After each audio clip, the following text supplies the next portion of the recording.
এটি শীতের সকালের কোনো দৃশ্য নয়। দাবানলের ধোঁয়ায় ছেয়ে গেছে বলিভিয়া। আগুনে দাউ দাউ করে জ্বলছে বিস্তীর্ণ বনভূমি।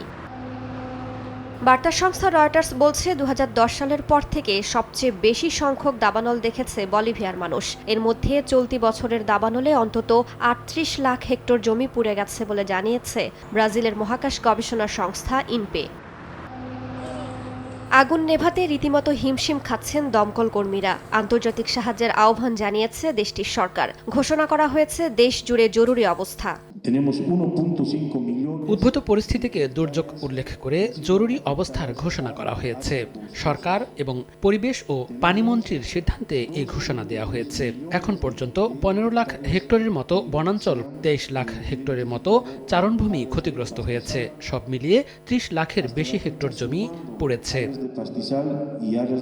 অনাবৃষ্টির কারণে গত জুলাই থেকে দাবানলের মৌসুম শুরু হয়েছে দক্ষিণ আমেরিকায়। এতে চরম বিপাকে পড়েছে অঞ্চলটির বিভিন্ন দেশ। রাইসা জান্নাত, সময় সংবাদ।